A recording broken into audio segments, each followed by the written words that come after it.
പറയൂ. മാഡം, ഇപ്പൊ ഈ ലോ അക്കാദമിയിൽ കുറച്ച് നാളായി സമരം നടക്കുന്നില്ല. അപ്പൊ മാഡത്തിന്റെ ഒരു പ്രതികരണം എടുക്കാൻ വേണ്ടിട്ടോ എനിക്കൊന്ന് കാണാൻ പറ്റുമോ? എനിക്ക് ശബ്ദമില്ല, വോയിസ് ഈ എല്ലാവരോടും സംസാരിച്ച് എല്ലാ റിപ്പോർട്ടേഴ്സും ആൾക്കാരും പത്രക്കാരൊക്കെ ചോദിക്കുന്നുണ്ടല്ലോ. I just can't talk. അല്ല മാഡം, മാഡത്തിന്റെ ഒരു ഭാഗം ഇതുവരെ ഒന്നിലും വ്യക്തമായിട്ട് വന്നില്ല, അതുകൊണ്ടാ.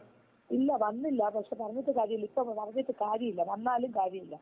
വന്നാലും ആൾക്കാരെല്ലാം എടുത്തിട്ട് അതിനെ കലക്കലാണ് ഇപ്പോഴത്തെ ജോലി. അല്ല, ഇപ്പൊ എല്ലാരും ഈ സമരക്കാരുടെ ഭാഗത്ത് നിന്ന് സംസാരിക്കുന്നത്. അപ്പൊ മാഡത്തിന്റെ ഒരു അത് ഞാൻ പറയട്ടെ, സമരക്കാരുടെ ഭാഗത്ത് നിന്ന് സംസാരിക്കുന്നു എന്നുള്ളത് വളരെ വ്യക്തമല്ലേ. ഇപ്പൊ ഏത് ട്രെൻഡ്, കറന്റ് ട്രെൻഡ് അവർക്ക് അനുകൂലവും എനിക്ക് പ്രതികൂലമാണ്. ആ ഒരു രീതിയിലാണ് സ്റ്റോറി എല്ലാവരും കൂടെ പോയി മീഡിയ തന്നെ ബിൽഡപ്പ് ചെയ്ത് കൊണ്ടുവന്നു. ഇതിൽ ഞാൻ ഇപ്പൊ നിന്നുകൊണ്ട് കഴിക്കേണ്ട കാര്യമില്ല. എനിക്ക് സത്യം എന്താണെന്ന് എനിക്കറിയാം, മനസ്സിലായി. ഞാൻ ഇനി ഫൈറ്റ് ചെയ്ത് വരുമെങ്കിൽ തൊണ്ട പോലും പോയി, മനസ്സിലായില്ലേ. I can talk. ഇത് അതുപോലെ ഇപ്പൊ ഏഷ്യാനെറ്റ് എന്നുള്ളൊരു വലിയൊരു മീഡിയം ഏറ്റെടുത്തിരിക്കുകയാണ്. അപ്പൊ ഇത് വൺ സൈഡഡ് അറ്റാക്ക് നടക്കണം. നമുക്ക് കാണുമ്പോൾ അറിയാലോ എന്താണ് ചെയ്യുന്നത് നടക്കണം. നിങ്ങൾ പറഞ്ഞിട്ട് കാര്യമില്ല. കാര്യം കോൺഗ്രസ്സുകാർ എതിരാണല്ലോ, KSU അല്ലേ ഈ സമരം തുടങ്ങിയത്. അപ്പൊ ഇപ്പൊ ഇടതുപക്ഷത്തിന് ഇപ്പൊ ഏഷ്യാനെറ്റ് എന്ന് പറയുന്ന ചാനല് ടോട്ടലി എനിക്ക് അഗൻസ്റ്റ് ആയിട്ട് ഒരു ന്യൂസ് അവറിൽ 2 ദിവസമായിട്ട് ഓരോ മണിക്കൂർ ഒരു സ്ത്രീയെ പറ്റി വൺ സൈഡഡ് ആയിട്ട് ഇങ്ങനെ കഥകൾ മെനഞ്ഞ്. ഞാൻ ചോദിച്ചോട്ടെ, ഒരു കൊലപാതകം ചെയ്ത ഒരാൾക്ക് പോലും ബെനിഫിറ്റ് ഓഫ് ഡൗട്ട് ഉണ്ടില്ലേ?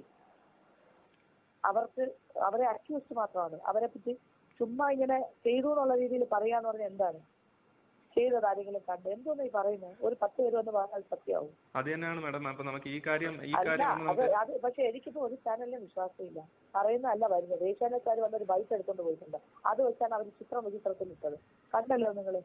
നമ്മളിപ്പോ നിഷ്പക്ഷമായിട്ടൊരു നിലപാടില്ല. അത് മേഡത്തിന്റെ ഭാഗം കൂടെ ഞങ്ങള്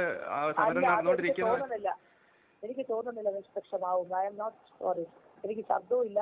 ഐ കാൻ ടോക്ക് ഓൾസോ. എനിക്ക് ഇപ്പൊ പഴയ പോലെ സംസാരിക്കാൻ പറ്റുന്നില്ല. ഒരു 7-8 ദിവസമായിട്ട് സംസാരിച്ച് ഞാൻ ശബ്ദമില്ലാത്ത മനുഷ്യയായി കഴിഞ്ഞു. അല്ലെങ്കിൽ തന്നെ ഇപ്പൊ ശബ്ദമില്ലാതാക്കി വെച്ചിരിക്കുകയാണല്ലോ ആൾക്കാർ.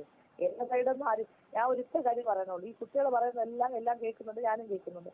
പക്ഷെ എന്തെങ്കിലും ഒരു കാര്യത്തിന് അവരുടെ എന്തെങ്കിലും പറഞ്ഞിട്ടുണ്ടെങ്കിലോ അല്ലെങ്കിൽ ഒരു കുട്ടിയെ 21 പേരെ എന്നാണ് പറയുന്നത് ഈ വർഷം. ഒന്ന് പരിശോധിച്ചാൽ മനസ്സിലാവും. 6-7 പേരാണ് ഇയർ ഔട്ട് ആയത്. ശുദ്ധമായ കള്ളത്തരം. 5 പേര് മനസ്സ് മടുത്ത് പോയി എന്ന് പറയുന്നു. ഒരു കുട്ടി പോലും മനസ്സ് മടുത്ത് പോയിട്ടില്ല. കാരണം റീസൺ ഉണ്ടായിട്ടാണ് TC വാങ്ങിച്ചോണ്ട് പോയത്. 1-2 പേര്. അതും അവരുടേതായ പേഴ്സണൽ റീസൺസിന്, മനസ്സിലായില്ലേ.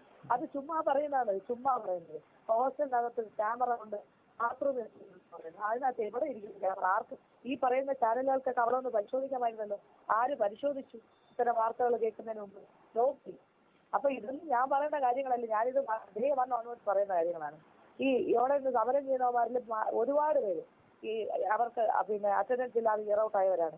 അവരുടെ അറ്റൻഡൻസ് നമുക്ക് പരിശോധിച്ചാൽ മനസ്സിലാവുള്ളൂ എങ്ങനെ ഇയർ ഔട്ട് ആയിരുന്നു, അവരുടെ അറ്റൻഡൻസ് എന്താണെന്ന്. അപ്പൊ ഇതൊക്കെ പറയുന്നതൊക്കെ ചുമ്മാ പറയാണ്, ഒരു ട്രെൻഡ് അനുസരിച്ച് പറയാണ്. ഈ പെൺകുട്ടികൾ തന്നെ വന്നിരുന്ന പേപ്പർ നോക്കിയാണ് വായിച്ച് കാര്യം പറയുന്നത്. അവരെ കുത്തിക്കളയെന്ന് പറഞ്ഞത് എനിക്ക് മനസ്സിലാവണില്ല എന്താണിത്. വീട്ടുകാരെ വിളിച്ച് ഭീഷണിപ്പെടുത്തി പെൺകുട്ടികൾ വന്നാൽ അവരെ ഞാൻ കുത്തിക്കളയെന്ന് പറഞ്ഞത് എവിടെയെങ്കിലും കേട്ടിട്ടുണ്ടോ ഇങ്ങനെ ഒരു അസംബന്ധം? ഒന്നുമില്ലെങ്കിലും ഞാൻ എഡ്യൂക്കേറ്റഡ് ലേഡിയല്ലേ, ഞാൻ മീഡിയയിൽ നിൽക്കുന്ന ആളല്ലേ. ഞാൻ ലോ അക്കാഡമി പ്രിൻസിപ്പൾ മാത്രമല്ലല്ലോ. കഴിഞ്ഞ 15-16 വർഷമായിട്ട് ഞാൻ ഒരു ടെലിവിഷൻ മീഡിയയിൽ വർക്ക് ചെയ്യുന്ന ആളാണ്. എനിക്ക് എന്റേതായ ഒരു പൊതു സമൂഹമുണ്ട്, പ്രേക്ഷകർ ഇല്ലേ. അപ്പൊ അവരത് മാർക്കറ്റ് ചെയ്യണം. അപ്പൊ ഞാൻ അങ്ങനെ ഒരാള് ഇത്രയും മോശമായിട്ടൊക്കെ ബിഹേവ് ചെയ്യുന്നത് നിങ്ങൾ വിശ്വസിക്കുന്നുണ്ട്? ഞാൻ അത്രയ്ക്ക് സിവിക് സെൻസ് ഇല്ലാത്ത ആളാണ്. അതെ ശരി. പക്ഷെ ഈ 10 ദിവസം കൊണ്ട് എന്നെ സോഷ്യൽ മീഡിയയിലൂടെ ഈ കുട്ടികൾ അറ്റാക്ക് ചെയ്യുന്നുണ്ട്.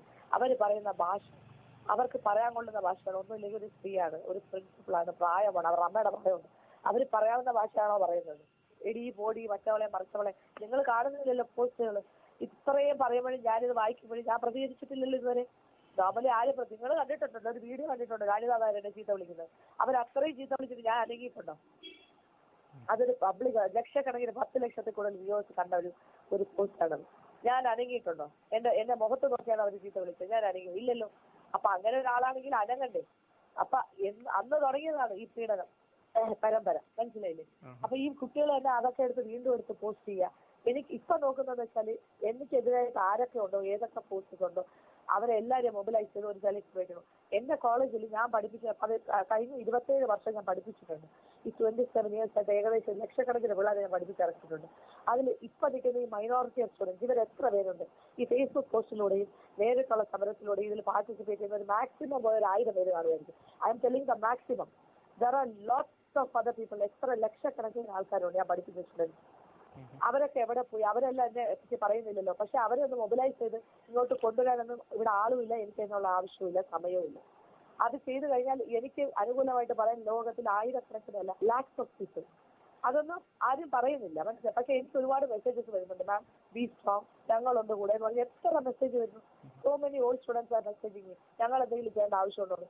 ഞാൻ പറഞ്ഞു നിങ്ങൾക്ക് എന്ത് ചെയ്യാൻ പറ്റും, ഇരുത്തിക്കുന്നുണ്ട്. ഇങ്ങനെയൊന്നും അല്ലായിരുന്നു. ഞാൻ മറ്റ പിള്ളേരും ജാതി പേര് പറഞ്ഞ് അവഹേളിക്കുന്നു. അത് ഏറ്റവും വിറ്റ് പോണ ഒരു സാധനമാണ്. അതുകൊണ്ടാണ് ആ ഒരു ഫ്ലിംസി ആയിട്ടൊരു സാധനം എടുത്തിട്ട് ആദ്യത്തെ 2 ദിവസം അവരത് പറഞ്ഞില്ലല്ലോ, സമയത്തിന് അറിഞ്ഞിട്ട്. ഇതൊക്കെ പുതിയ പുതിയ ഗ്രൗണ്ട്സ്, മനസ്സിലായി. ഇതൊക്കെ പറഞ്ഞു നമുക്കിപ്പം മേഡത്തിന്റെ ഭാഗമെന്ന് ജനങ്ങളിടയിൽ ബോധ്യപ്പെടുത്താൻ കഴിഞ്ഞാ അത് ജനങ്ങളുടെ ഇടയിലൊന്നും വരില്ല. നിങ്ങൾ എടുത്തൊന്ന് വരില്ല, എനിക്കെതിരെ. ഇല്ല, മേഡത്തിന്റെ ഭാഗം എന്താണോ അത് അതേപോലെ കൊടുക്കാൻ വേണ്ടിട്ടാ. ഇല്ല, ഞാൻ സത്യം പറഞ്ഞാൽ എനിക്ക് വയ്യ, എനിക്ക് സംസാരിക്കാൻ വയ്യ. ഞാൻ എന്റെ ഭാഗം ഇത് ഞാൻ ഒന്നും പറയുന്നില്ല. കാര്യം ഇതെന്ന് പറഞ്ഞാൽ ഇതൊരു തരം മാധ്യമ വിചാരണയാണ് നടക്കുന്നത്. പക്ഷെ നടത്തിക്കോട്ടെ എന്നുള്ള ഒരു ആറ്റിറ്റ്യൂഡിലാണ് ഞാൻ നിൽക്കുന്നത്. എനിക്കിനി ഒന്നും പറയാനില്ല. ഇത് കാര്യം എന്നെ പേഴ്സണലായിട്ട് അറ്റാക്ക് ചെയ്തപ്പോൾ ഒരു പ്രിൻസിപ്പൽ എന്നുള്ള നിലയ്ക്ക് എനിക്കൊന്നും ചെയ്യാൻ പറ്റില്ലായിരിക്കും. പക്ഷെ പേഴ്സണലായിട്ട് എന്നെ അറ്റാക്ക് ചെയ്യുന്ന ആൾക്കാരുടെ അവർക്ക് അതിനുള്ള റൈറ്റ് ഉണ്ടോ എന്നുള്ളതും കൂടെ അവർ ആലോചിക്കണം. അത്രേ എനിക്ക് പറയാനുള്ളൂ. പറഞ്ഞോട്ടെ, എന്താ പറയുക, എന്തൊക്കെ ട്രോൾസ് ആണ്, എന്തൊക്കെ പോസ്റ്റുകളാണ്, എല്ലാം സ്ക്രിപ്റ്റഡ്, എല്ലാം സിസ്റ്റം. ഈ പെൺകുട്ടികളൊക്കെ വന്നത് ഇങ്ങനെയൊക്കെ പറയാം, കുത്തിക്കളയെന്ന് പറയുക, ഇതൊക്കെ എന്തുകൊണ്ട് ലോകത്തടയുന്നത്. ഞാൻ വേറെ കാര്യം ചോദിച്ചിട്ട്, ഈ ഹോസ്റ്റലിൽ പീഡനമാണെന്ന് പറയും, ഹോസ്റ്റലിൽ ഭയങ്കര റെസ്ട്രിക്ഷൻ ആണെന്ന് പറയുന്നത്. അങ്ങനെയാണെങ്കിൽ ഇവരെ ആരും അവിടെ കെട്ടിയിട്ടില്ലല്ലോ. അവർക്ക് എന്താ ബോണ്ടുണ്ടോ? അല്ല ഈ ഹോസ്റ്റലിൽ തന്നെ താമസിക്കണം നിർബന്ധമുണ്ടോ? ഇവിടെ താമസിച്ചാൽ ഇവിടെ പഠിക്കാവുള്ളൂന്നുണ്ടോ? അങ്ങനെ ഒന്നും കണ്ടീഷൻസ് ഒന്നും ഇല്ലല്ലോ. ഏത് സമയത്ത് വേണമെങ്കിലും അവർക്ക് പുറത്തൊരു ഹോസ്റ്റലിലേക്ക് പോകാനുള്ള ഫ്രീഡം ഉണ്ടായിരുന്നു. അവർക്ക് ഇത്ര സഹിക്കാൻ വയ്യാത്ത ഒരു റെസ്ട്രിക്ഷൻ ഉള്ളൊരു ഹോസ്റ്റലാണെങ്കിൽ അവർ വന്ന് ചോദിച്ചെങ്കിൽ അവർ അടച്ച പൈസ തിരിച്ചു കൊടുക്കില്ലേ? അവർക്ക് ഏതോ 100 സീറ്റല്ലേ നമ്മുടെ കോളേജ് ഹോസ്റ്റലിലുള്ളൂ. ബാക്കി പിള്ളേരൊക്കെ എവിടെ താമസിച്ചാ വരുന്നത്? എത്രയോ പേയിങ് അക്കോമഡേഷൻസ് ഉണ്ട്, എത്രയോ ഹോസ്റ്റൽസ് ഉണ്ട്. അതെന്താ കേട്ട പിന്നെ ഇവിടെ കിടന്നുകൊണ്ട് ഇതിനെ കുറിച്ച് പറയുന്നത് എന്തിനാ? അത് തന്നെ മോശമല്ലേ? ഇവര് പറയണേ ലക്ഷക്കണക്കിന് രൂപ നമ്പായിട്ട് പുതിയ കുട്ടികളുടെ നിന്ന് മേടിക്കാൻ വേണ്ടി ഞങ്ങളുടെ കുട്ടികളുടെ നിന്ന് ഞങ്ങൾ 4th ക്ലാസ്സിലെ 5th നിന്നും പഠിക്കുന്ന കുട്ടികളെ പറഞ്ഞയക്കുന്നത് ഹോസ്റ്റലിൽ നിന്ന്. എന്തോ ഈ ലംബായിട്ടുള്ള മണിയെന്ന് കേൾക്കണോ? മാസം 1000 രൂപയാണ് വാടക, മനസ്സിലായില്ലേ? ഒരു കുട്ടിയുടെ മേടിക്കുന്നത് 1000 rupees. എനിക്ക് അറിഞ്ഞൂടെ, ഈ ട്രിവാൻഡ്രം സിറ്റിയിൽ 1000 രൂപ വാടക വാങ്ങിക്കുന്ന ഹോസ്റ്റൽ എനിക്ക് കാണിച്ചു തന്നാൽ വലിയ ഉപകാരം. 1000 രൂപ വാടക, അത് 5 വർഷത്തെ വാടക ഒന്നിച്ച് വാങ്ങിക്കുന്നു, 60,000 രൂപ അഡ്മിഷൻ സമയത്ത്. പിന്നെ അവർക്ക് ഒരു പൈസ പോലും കൊടുക്കണ്ട. അവർ ഏത് നിമിഷമാണ് അവർ അണ്ടർടേക്കിംഗിൽ എഴുതി ഒപ്പിട്ട് വന്നിട്ടാണ് കയറുന്നത് പാരന്റ്സ്. അതായത് ഇവിടുത്തെ റൂൾസ് അബൈഡ് ചെയ്തോളാം, ഇവിടെ എന്ത് റൂൾസ് ഉണ്ടോ അതിനനുസരിച്ച് അവർ നിന്നോളാം. എനിക്ക് അവർക്ക് എന്തെങ്കിലും വിസമ്മതം ഉണ്ടെങ്കിൽ അവർ അവിടെ നിന്ന് പോയിക്കോളാം. നമുക്ക് എന്തെങ്കിലും വിസമ്മതം ഉണ്ടെങ്കിൽ അവർ ആ റൂൾസ് അനുസരിച്ചാണ് ഇരിക്കുന്നില്ലെങ്കിൽ അവരും ഞങ്ങൾ പറയുമ്പോൾ നിങ്ങളും പോകുക. ഇതല്ലാതെ വേറെ ഒരു കണ്ടീഷനും ഇല്ല. പ്ലസ് ഈ പൈസ കാര്യം, ഈ പൈസ 60,000 രൂപയാണ് വാങ്ങിക്കുന്നത്. എപ്പോൾ പോയാലും അവർ അവരുടെ താമസിക്കുന്ന വാടക എടുത്തിട്ട് ഞങ്ങൾ റിട്ടേൺ ചെയ്യാറുണ്ട്. വേറെ പല കാരണങ്ങൾ കൊണ്ട് അവർക്ക് വേറെ ആവശ്യങ്ങൾക്കൊക്കെ എന്തെങ്കിലും പോണ്ടി വന്നാലും അവർക്ക് പോകാമല്ലോ. 60,000 രൂപയിൽ നമ്മളിപ്പോൾ ഒരു വർഷമാണ് താമസിച്ചെങ്കിൽ അത് പിന്നെ എന്തുകൊണ്ടാണ് മാഡം ഇത്ര ഒരു പ്രചാരണം ഇങ്ങനെ നടക്കുന്നത്? വ്യാജ പ്രചരണം, ഇതൊക്കെ വിറ്റുപോണ സാധനങ്ങളല്ലേ? ഞാൻ ചോദിച്ചത്, ഒരു വർഷം കഴിഞ്ഞ് ഈ കുട്ടി പോവുകയാണെങ്കിൽ 12,000 rupees എടുത്തിട്ട് ബാക്കി പഠിക്കാൻ കൊടുക്കുക. ഈ 60,000 രൂപയിൽ 5 വർഷം അവിടെ താമസിച്ച് പഠിക്കും. അവരുടെ മെസ്സി എന്ന് പറയുന്നത് ഞങ്ങളല്ല വാങ്ങിക്കുന്നത്. മെസ്സ് നടത്തുന്നത് അവരാണ്, ഡിവൈഡിങ് സിസ്റ്റമാണ്, കുട്ടികൾ നടത്തുന്ന മെസ്സാണ്. അതിൽ പോലും ഞങ്ങൾ ഇടപെടാറില്ല. ഒരു കുട്ടിക്ക് മെസ്സ് എന്ന് പറഞ്ഞാൽ 2,000-2,500 രൂപയാണ് ആവുന്ന മാസം. നിങ്ങൾ തന്നെ പറ, ഇതിൽ ഏതെങ്കിലും ഒരു ഹോസ്റ്റൽ ഇത്രയും തുച്ഛമായ എമൗണ്ടിൽ ഇത്രയും നല്ല ഭക്ഷണവും കഴിച്ച് ഈ ചെറിയ വാടകയിൽ താമസിക്കാൻ പറ്റുന്നുണ്ടോ? ഭയങ്കര തള്ളാണ് ഞങ്ങളുടെ കോളേജ് ക്യാമ്പസ് ഹോസ്റ്റലിൽ താമസിക്കാൻ. അവരാണെങ്കിൽ ആളുകളെ റെക്കമെൻഡേഷൻ വെച്ചിട്ടാണ് കയറുന്നത്. അവിടെ കൊടുക്കാൻ സീറ്റില്ല, അതാണ് സത്യാവസ്ഥ. ഇപ്പൊ ചുമ്മാ വന്ന് പറയാണ് ഈ കുട്ടികൾക്ക് അങ്ങനെ ഒരു ബുദ്ധിമുട്ടുണ്ടെങ്കിൽ അവർ പോയാൽ പോരെ അവിടുന്ന്, അവർക്ക് പോകാമല്ലോ. പിന്നെ അവർ പറയുന്നതെന്ന് വെച്ചാൽ ഞങ്ങളെ വെളിയിൽ പഠിക്കാൻ പറ്റുന്നില്ല. ഇക്കാര്യങ്ങളൊക്കെ നമ്മളെ ക്യാമറയിൽ ഒന്ന് പറഞ്ഞിരുന്നെങ്കിലേ മാഡത്തിന്റെ ഭാഗം നമുക്ക് എങ്ങനെ എനിക്ക് പറയാനുള്ള ആരോഗ്യമില്ല. മനസ്സിലായില്ലേ? ഇതാണ് ഒരു കാര്യം. അതായത് അവർ പറയുന്നു അവർക്ക് വെളിയിൽ പോയി പഠിക്കാൻ സമ്മതിക്കുന്നില്ല. അതായത് അവർക്ക് ഇവിടെ താമസിച്ചുകൊണ്ട് IAS കോച്ചിങ്ങിന് പോകണം, ഞങ്ങൾക്ക് പലതും പഠിക്കാൻ പോകണമെന്ന് ആഗ്രഹമുണ്ട്, പക്ഷെ സമ്മതിക്കുന്നില്ലാന്ന്. ഞാൻ ഒരു സിമ്പിൾ ചോദിച്ചോട്ടെ, ഈ അക്കാദമിക്ക് അകത്തുള്ള ക്യാമ്പസ് ഹോസ്റ്റലിൽ അഡ്മിഷൻ കൊടുക്കുന്നത് എന്തിനു വേണ്ടിയിട്ടാണ്? ലോ പഠിക്കാനാണോ? അവിടെ അഡ്മിഷൻ കൊടുക്കുന്ന കുട്ടികൾ അതിനകത്ത് ലോ പഠിക്കാൻ അല്ലേ, LLB പഠിക്കാൻ. അപ്പൊ അവിടെ താമസിച്ചുകൊണ്ട് അവർക്ക് പുറത്ത് IAS കോച്ചിങ്ങിന് പോകണം എന്ന് പറഞ്ഞാൽ എന്ത് ലോജിക്കാണുള്ളത്? അവർക്ക് IAS കോച്ചിങ്ങിന് പോകാം, പുറത്തുള്ള ഹോസ്റ്റൽസിൽ പോയി താമസിച്ചുണ്ട്. അവർക്ക് IAS കോച്ചിങ്ങിന് പോവാം, ലോ അക്കാദമിയിൽ LLB ക്ലാസ്സിന് വരാം. അവരെ ആര് റെസ്ട്രിക്ട് ചെയ്യുന്നു? അത് അവരുടെ പേരൻസ് എടുക്കേണ്ട തീരുമാനമല്ലേ? അതിന് ഇങ്ങനെയൊക്കെയാണോ പറയേണ്ടത്? ഇതൊക്കെ എന്തുകൊണ്ട് വ്യത്യസ്ത കാര്യങ്ങളാണ് അവരിങ്ങനെ പറഞ്ഞുകൊണ്ടിരിക്കുന്നത്? എനിക്ക് മനസ്സിലാവണില്ല ഇതൊന്നും. അതൊക്കെ ഇപ്പൊ ഈ പിള്ളേരെല്ലാം തന്നെ SFIയോ കേസിയോ അല്ലെങ്കിൽ ഏതെങ്കിലും ഒരു പരിചയക്കാരോ എന്തെങ്കിലും ഒരു കണക്ഷനോ അല്ലെങ്കിൽ അവരുടെ ഒരു അഫിലിയേഷനോ എന്തെങ്കിലും ഉണ്ടാകാം. പബ്ലിക്കായിട്ട് അവർ ചിലപ്പോൾ പാർട്ടിയിൽ മെമ്പർഷിപ്പ് എടുത്തിട്ടുണ്ടാവില്ല. Affiliation one party or other party. ഇതിൽ ഈ 100 കുട്ടികളിൽ എല്ലാവരും ഇങ്ങനെയാണോ പറയുന്നത്? ഇതിന് മുമ്പ് താമസിക്കുന്ന ഹോസ്റ്റേഴ്സിൽ ഇതിന് മൈനോറിറ്റി ആയിട്ടുള്ള കുട്ടികൾക്ക് പുറത്ത് പോകാത്തതിനുള്ള വിഷമമുണ്ട്. പക്ഷേ അതായത് ആഴ്ചയിൽ ഒരിക്കൽ പോകണം എന്നുള്ളൊരു കമ്പൽസറി ആയിട്ട് പണ്ട് ഒരു ഔട്ടിംഗ് ഡേ എന്ന് പറഞ്ഞൊരു ഡേ ഉണ്ടായിരുന്നു. ആ ദിവസം ഇവർ കാര്യം ഉണ്ടെങ്കിലും ഇല്ലെങ്കിൽ അവർ പുറത്ത് പോകും ഡ്രസ് ചെയ്തിട്ട്. മനസ്സിലായില്ലേ? അവർ രാവിലെ പോയാൽ ഉച്ചയ്ക്ക് ശേഷം വരും, ഉച്ചയ്ക്ക് പോകുന്ന ഒരു വൈകുന്നേരം വരും. അതിപ്പോ അവർക്ക് സാധനങ്ങൾ വല്ല വാങ്ങിക്കണമെങ്കിൽ പുറത്ത് പോകാനാണ് നമ്മൾ ഈ ഔട്ടിംഗ് ഡേ എന്ന് കൊടുത്തിരുന്നത്. അവരിപ്പോ സാധനങ്ങൾ വാങ്ങിക്കാൻ പോകാനോ അല്ലെങ്കിലും ഒക്കെ പോകുമായിരുന്നു. അപ്പൊ അങ്ങനെ ഒരു സംഗതിയാണ്. ഇപ്പൊ അത് വേണ്ടെന്ന് വെച്ചാൽ അതിൻ്റെ വ്യക്തമായ കാരണങ്ങളുണ്ട്. അങ്ങനെ പോയ ഒരു കുട്ടിയെ സംബന്ധിച്ച് പുറത്തുനിന്നുള്ള ഒരു പ്രശ്നമൊക്കെ ഉണ്ടായത് നമ്മുടെ ശ്രദ്ധയിൽപ്പെടുകയും ഹോസ്റ്റലിലെ കുട്ടികൾക്ക് എല്ലാവർക്കും തന്നെ ഒരു ചീത്തപ്പേര് വരുന്ന ഒരു അവസ്ഥ വന്നപ്പോഴാണ് ഞാൻ പറഞ്ഞത് ഈ വീക്കിലി വൺസുള്ള ഔട്ടിങ് വേണ്ട, അതിന് പകരം നിങ്ങൾ എവിടെ വേണമെങ്കിലും പൊയ്ക്കോ, എപ്പോൾ വേണമെങ്കിലും പൊയ്ക്കോ. പക്ഷെ ഞങ്ങളോട് പറഞ്ഞിട്ട് എന്റെയോ വാർഡന്റെയോ പെർമിഷൻ വാങ്ങിച്ചിട്ട് അവിടെ ലോഗ് ബുക്ക് ഉണ്ട്, അവിടെ എഴുതി വെച്ചിട്ട് എവിടെയാണ് പോണത് എഴുതി വെച്ചിട്ട് പോവാ, തിരിച്ചു വരിക. എത്ര മണിക്കൂർ ഇല്ലായിരുന്നു. അത് മാത്രമാണ് ഇപ്പൊ അവിടെ ഉള്ള റെസ്ട്രിക്ഷൻ. അത് അവർക്ക് ചെയ്യാൻ വയ്യേ? എന്താ പറ്റാത്തെ? പിന്നെ അതുകൊണ്ട് അവരെവിടെ പോകുന്നില്ല, അവരെല്ലായിടത്തും പോകുന്നുണ്ട്. അവർക്ക് പിന്നെ വേറെ കാര്യം പറയാം, അവർക്ക് എല്ലാ ആഴ്ചയും ഇപ്പൊ പറയുന്നുണ്ടല്ലോ മതത്തിനെ പറ്റിയൊക്കെ. എന്ത് മതത്തിനെ പറ്റി പറയാം? അവർ സൺഡേസ് പള്ളിയിൽ പോകുന്ന കുട്ടികൾക്ക് പള്ളിയിൽ പോവാം, വെള്ളിയാഴ്ച മോസ്ക് പോകുന്ന കുട്ടികൾക്ക് പോകാം, അതായത് തിങ്കളാഴ്ച ഹിന്ദു കുട്ടികൾക്ക് അമ്പലത്തിൽ പോവാം. കൃത്യമായി ഈ 3 ദിവസം പോകുന്നുണ്ട് കുട്ടികൾ ഹോസ്റ്റലിൽ. ഇതൊക്കെ മറച്ചു വെച്ചുകൊണ്ട് ഈ വളരെ വൃത്തിയായിട്ട രീതിയിലാണ് ഇവർ പ്രസന്റ് ചെയ്യുന്നത് പുറത്ത്. മനസ്സിലായില്ലേ? ഇതൊന്നും ആരും അറിയുന്നില്ലല്ലോ എന്നുള്ളതാണ് വാസ്തവത്തിൽ. ഈ അവരുടെ പണി രജിസ്റ്റർ ഞാൻ എടുത്ത് കാണിക്കാം. അവരുടെ ഔട്ടിങ് അവരെവിടെയൊക്കെ പോയിട്ടുണ്ടെന്ന് കഴിഞ്ഞ 2-3 മാസമായിട്ട് അതെല്ലാം അവിടെ ഉണ്ട്. വാർഡൻ വേണമെങ്കിൽ സംസാരിക്കാൻ റെഡിയാണ് ഹോസ്റ്റലിലെ വിശേഷം. അവർ പറഞ്ഞു മാഡം എവിടെ വേണമെങ്കിലും ഞാൻ പറയാം. മാഡം അവരെ സ്വന്തം കുഞ്ഞുങ്ങളെ പോലെ സൂക്ഷിച്ച് കൊണ്ട് നടക്കുന്നുണ്ട്. സെക്യൂരിറ്റി അത്രയ്ക്ക് അവർക്ക് സെക്യൂരിറ്റി കൊടുക്കും. ഈ കുട്ടികൾ വെളുപ്പിനെ 4 മണിക്ക് എഴുന്നേറ്റ് വീട്ടിൽ പോകുന്ന രീതി ഉണ്ടായിരുന്നു. 5 മണിയുടെ ട്രെയിനിലൊക്കെ വീട്ടിൽ പോകുന്നത്. വീക്കെൻഡ്സൊക്കെ ഇവർ വീട്ടിൽ പോകും. അത് വലിയ വിഷയമായി. കാര്യം 4 മണിക്ക് ഒരു ഓട്ടോറിക്ഷ പഠിച്ച് ഈ കുട്ടികൾ ഒറ്റയ്ക്കാണ് പോകുന്നത് റെയിൽവേ സ്റ്റേഷനിലേക്ക്.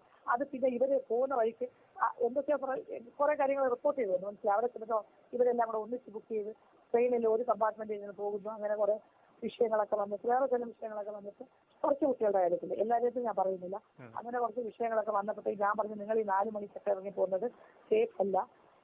ഒരുപാട് ഇപ്പൊ നിർഭയ പോലെയുള്ള വിഷയങ്ങളൊക്കെ രംഗത്ത് വന്നതിന് ശേഷമാണ് ഞാൻ പറഞ്ഞത് ഇത് നോട്ട് സേഫ്. മനസ്സിലായില്ലേ? അത് ഒട്ടും സേഫ് അല്ല. അതുകൊണ്ട് ഒരു കാര്യം ചെയ്യും, രാവിലെ 7 മണിക്ക് ശേഷമുള്ള ട്രെയിൻ ബുക്ക് ചെയ്ത് പോയാൽ മതി. ഇവിടെ നിന്ന് ഒരു 6 മണി കഴിഞ്ഞ് ഇറങ്ങാവുള്ളൂ. പറഞ്ഞ തെറ്റാണോ? ഞാൻ അവരുടെ സേഫ്റ്റിക്ക് വേണ്ടി പറഞ്ഞ കാര്യമല്ലേ? അപ്പൊ അവർക്ക് അത് ഇഷ്ടപ്പെടുന്നില്ല. ഇത് എന്റെ മിസ്റ്റേക്കാണോ അവരുടെ കുഴപ്പമാണോ? ഇത് ഈ പിള്ളേരുടെ ഈ പ്രായത്തിന്റെ പ്രശ്നമാണ്. മനസ്സിലായില്ലേ? അവരുടെ ഫ്രീഡം നമ്മൾ റെസ്ട്രിക്ട് ചെയ്യും. ഞാൻ ചോദിച്ചത് ഒരു വീട്ടിൽ ഒരു കുട്ടിക്ക് കൊടുക്കുന്ന ഫ്രീഡം എത്രയാണോ അത്രയും ഫ്രീഡം ഞാൻ കൊടുത്തിട്ടുണ്ട്. അത് പോരാന്ന് പറയുന്നത് ഇത് വീടുകളിൽ പോലും കുട്ടികളെ പ്രൊട്ടക്ട് ചെയ്യുന്ന ഒരു കാലമാണിത്. അച്ഛനമ്മ അത് റെസ്ട്രിക്ട് ചെയ്യുമ്പോൾ അവർക്ക് ഇഷ്ടപ്പെടാറില്ല. അപ്പൊ പിന്നെ ഒരു ടീച്ചർ റെസ്ട്രിക്ട് ചെയ്ത് എത്രത്തോളം ഇഷ്ടപ്പെടും? പക്ഷെ അതവർ പരസ്യമായിട്ട് ഇതുവരെ പറഞ്ഞില്ലെങ്കിൽ ഇപ്പൊ ഒരു വിഷയം വന്നപ്പോൾ എല്ലാം ഈ പാമ്പാടി വിഷയമുണ്ട്. ഇപ്പൊ എന്ത് പറഞ്ഞാലും അത് വിട്ടുപോകുന്ന ഒരു സമയമാണ്. ഇവരെ സപ്പോർട്ട് ചെയ്യാനായിട്ട് ചേട്ടന്മാരുണ്ട്, ഈ പറഞ്ഞ പാർട്ടിക്കാരുണ്ട്. അപ്പൊ അവരെ ഇറങ്ങി തിരിച്ചിരിക്കണം. അവർ പറയുന്നത് വെച്ചാൽ മാഡം ഇനി തിരിച്ചു വരില്ല, അവർ രാജിവെച്ച് പോകും, നിങ്ങൾക്ക് എന്തും പറയാം അവരെ എന്നൊരു അഷുറൻസ് ആണ് ഇപ്പൊ കൊടുത്തിരിക്കുന്നത് പെൺകുട്ടികളുടെ അടുത്ത്. അതുകൊണ്ടാണ് അവർ പറയുന്നത് ഇനിയിപ്പോ ഇവര് തിരിച്ചു വന്നാൽ ഞങ്ങൾക്ക് ബുദ്ധിമുട്ടാവും. ഞാൻ തിരിച്ചു വന്നാൽ അവർക്ക് എന്ത് ബുദ്ധിമുട്ടാവും? അവർ ആവശ്യമില്ലാത്ത കാര്യങ്ങൾ പറഞ്ഞത് അവർക്ക് സ്വയം ഒരു കുറ്റബോധമുണ്ട്. അതുകൊണ്ടാണ് അവർ അങ്ങനെ പറയുന്നത്. ഞാനൊന്നും പറഞ്ഞില്ലല്ലോ ഞാൻ തിരിച്ചു വന്നാൽ അവർ ശരിയാക്കുമെന്ന് ഞാൻ പറഞ്ഞു. ഞാൻ ഒന്നുമേ പറഞ്ഞിട്ടില്ല.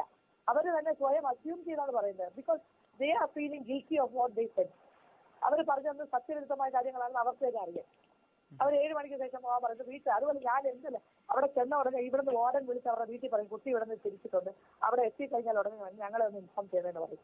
അതുപോലെ അവരോട് പാരന്റ്സിനോട് പറഞ്ഞ് നിങ്ങൾ അവിടെ നിന്ന് കയറ്റി വിടുമ്പോൾ വാർഡനെ വിളിച്ച് പറയണം മോൾ അവിടെ നിന്ന് തിരിച്ചിട്ടുണ്ട്, ഇവിടെ എത്തിയ ഉടനെ അവരെ കൊണ്ട് തിരിച്ചു വിളിപ്പിക്കും. ഇതാണ് ഞാൻ ചോദിക്കാൻ മറ്റൊരു റെസ്ട്രിക്ഷൻ. അത് വലിയ തെറ്റാണോ? ഇത്രയും സേഫ്റ്റി ഞാൻ മറ്റൊരു കാര്യം കൂടെ ചോദിച്ചോട്ടെ. ഈ ഇപ്പൊ പറയുന്നത് അതായത് നമ്മുടെ സെക്രട്ടേറിയറ്റിന് താഴെ ഉണ്ടായിരുന്ന ഇവരുടെ ഒരു ലൈബ്രറി, അപ്പൊ ആ ലൈബ്രറി ഇപ്പൊ അവിടെ പ്രവർത്തിക്കുന്നില്ല. അവിടെ വേറൊരു ബഹുനില മന്ദിരം വച്ചു. സർക്കാരിൽ നിന്ന് കിട്ടിയ അതായത് 27 സെന്റ് ഓഫ് ലാൻഡ് ആണ്. സർക്കാരിൽ നിന്ന് കിട്ടിയ ഭൂമിയല്ല. 27 അല്ല 42 അങ്ങനെ എന്താണെന്ന് തോന്നുന്നു, കറക്റ്റ് അറിയില്ല. അത് 2 ബിൽഡിംഗ് ആയിരുന്നു. മനസ്സിലായി? 2 നോർമൽ ഹൗസസ് ആയിരുന്നു ഞങ്ങൾ പണ്ട് മേടിക്കുമ്പോൾ. അത് ലോ അക്കാഡമി പൈസ കൊടുത്ത് വാങ്ങിച്ചാണ്, പ്രൈവറ്റ് നോട്ട് ഗവൺമെന്റ് പ്രോപ്പർട്ടി. 2 വീടില്ലേ റെസിഡൻഷ്യൽ ഹൗസസ്. സെക്രട്ടേറിയറ്റിനടുത്തുള്ള 2 റെസിഡൻഷ്യൽ ഹൗസസ് പുന്നൻ റോഡെന്ന് പറഞ്ഞാൽ അവിടെ റെസിഡൻഷ്യൽ ആയിട്ട് വീടുകളുള്ള സ്ഥലമായിരുന്നു. ബദനി ഹോസ്റ്റലിന്റെ അടുത്തുള്ള 2 കെട്ടിടങ്ങൾ വാങ്ങിയതാണ് വർഷങ്ങൾക്ക് മുമ്പ്. ലോ അക്കാഡമി പൈസ കൊടുത്ത് വാങ്ങിയ പ്രോപ്പർട്ടിയാണ്. അവിടെയായിരുന്നു ഞങ്ങളുടെ റിസർച്ച് സെന്റർ. കുറേ കാലം വർക്ക് ചെയ്തുകൊണ്ടിരുന്നത്. ഇപ്പൊ കഴിഞ്ഞ ഒരു 3 വർഷം മുന്നെയാണ് ആ 2 പഴയ കെട്ടിടം ഇടിച്ചിട്ട് അവിടെയായിരുന്നു ലൈബ്രറി ഉണ്ടായിരുന്നത്. ആ ഇടിക്കുന്നതിന് മുന്നേ തന്നെ അതിന്റെ ബാക്ക് സൈഡിൽ ഒരു 10 സെന്റ് സ്ഥലത്ത് ഇതിനകത്ത് നിന്ന് 10 സെന്റോ 12 സെന്റിലോ ഒരു 3 നില കെട്ടിടം കെട്ടിയിട്ടുണ്ട്. ഓൾറെഡി പണ്ടേ കെട്ടിയിട്ടുണ്ട്. അപ്പൊ അത് ഇടിക്കുന്നതിന് മുമ്പ് തന്നെ അവിടേക്ക് നമ്മുടെ ലൈബ്രറി ഷിഫ്റ്റ് ചെയ്തു. ഞങ്ങളുടെ ഓഫീസും അങ്ങോട്ടേക്ക് മാറ്റിയിട്ടുണ്ട്. എന്നിട്ടാണ് ഇത് ഇടിച്ചിട്ട് ഒരു ബഹുനില കെട്ടിടം കെട്ടി. 10-12 നിലയോളം, എനിക്ക് കറക്റ്റ് അറിയില്ല എത്ര നിലയുണ്ട്. അത് കെട്ടിയിട്ട് അതൊരു ജോയിന്റ് വെഞ്ചർ ആയിട്ടാണ് കെട്ടിയത്. ഞങ്ങളുടെ കയ്യിൽ പൈസ ഇല്ലാത്തതുകൊണ്ടാണ് അങ്ങനെ കെട്ടിയത്. അത്രത്തോളം കാശൊന്നും ഇല്ലല്ലോ ഇൻവെസ്റ്റ് ചെയ്യാനായിട്ട്. ലോണൊന്നും എടുപ്പിക്കാനും പറ്റാത്തത് കൊണ്ട് ജോയിന്റ് വെഞ്ചറായിട്ട് കെട്ടിയിട്ട് ഞങ്ങളുടെ പോർഷൻ, അതായത് ലോ അക്കാഡമി, ഇതൊന്നും പേഴ്സണൽ അല്ല, ലോ അക്കാഡമിയുടെ പോർഷൻ, അതൊരു ട്രസ്റ്റ് ആണല്ലോ, ട്രസ്റ്റ് അല്ല സോറി സൊസൈറ്റി. ആ സൊസൈറ്റിയുടെ പേരിലാണ് അത് വച്ചിരിക്കുന്നത് ആ പ്രോപ്പർട്ടി. അതിനകത്ത് കമേഴ്ഷ്യൽ സ്പേസ് ആണെങ്കിലും ബാക്കിയിരിക്കുന്ന ഓഫീസ് സ്പേസ് ആണെങ്കിലും അത് കഴിഞ്ഞിട്ട് റെസിഡൻഷ്യൽ ആയിട്ടുള്ള ഏരിയ ആണെങ്കിലും ഞങ്ങൾ ആരുടെയും സ്വത്തല്ല, അതെല്ലാം ലോ അക്കാഡമിയുടെയാണ്.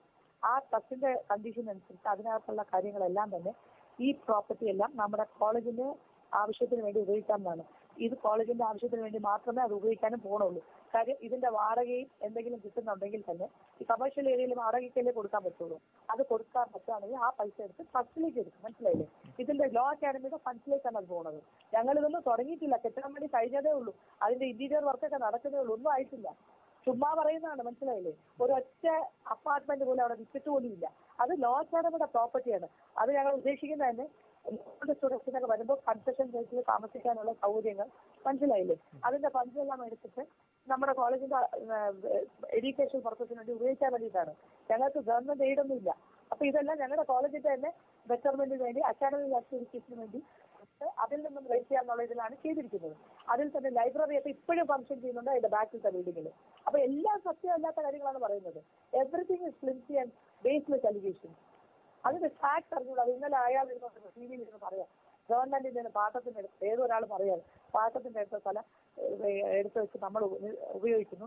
രണ്ടാമത് പറയുന്നത് അവിടുത്തെ പ്രിൻസിപ്പിൾ, അത് എനിക്കാണത്തെ ഇതാണ്, അവിടുത്തെ പ്രിൻസിപ്പിൾ ഫ്ലാറ്റ് ഒക്കെ എടുത്ത് വിറ്റിട്ട് ആ പൈസ ഒക്കെ ഞാൻ ഉണ്ടാക്കുന്നു ലക്ഷക്കണക്കിന്.